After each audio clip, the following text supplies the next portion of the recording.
ಈ ಹಸ್ತಪ್ರತಿಯನ್ನು ಸಂಗ್ರಹಿಸೋದಕ್ಕೆ ಒಂದು ಕಡ್ಡಾಯವಾಗಿರ್ತಕ್ಕಂಥ ಕೆಲಸ ಮಾಡಿಲ್ಲ. ನಾವು ಇದನ್ನು ಯಾರಿಂದರ ಕಿತ್ಕೋಬೇಕು ಅಂತಲ್ಲ.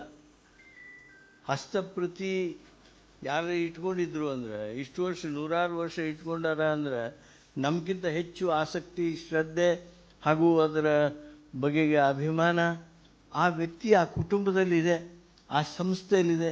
ಅವರಿಂದ ಕಿತ್ಕೊಳ್ಳೋದಿಲ್ಲ. ಆದರೆ ಅವರು ಅದನ್ನು ಡಿಕ್ಲೇರ್ ಮಾಡಬೇಕು. At least he should give copy of that. ಅವ್ರಿಗೆ ಕಾಪಿ ಮಾಡಿ ಕೊಡೋಕ್ಕಾಗಲಿಲ್ಲ ಅಂದರೆ ನಾವು ಕಾಪಿ ಮಾಡಿಸಿ ಅವ್ರಿಗೆ ತಿರುಗಿ ಕೊಡ್ತೀವಿ. ಈ ರೀತಿಯಾಗಿರ್ತಕ್ಕಂಥ ಹೊಸ ಆಲೋಚನೆಯ ಕಲ್ಪನೆಯಿಂದ ನಮ್ಮ ಸರ್ಕಾರ ಹೊಸ ಕಾನೂನು ತರಬೇಕಾಗಿರ್ತಕ್ಕಂಥ ಅಗತ್ಯತೆ ಇದೆ ಅಂಥೇಳಿ ನನ್ನ ಅನಿಸಿಕೆ.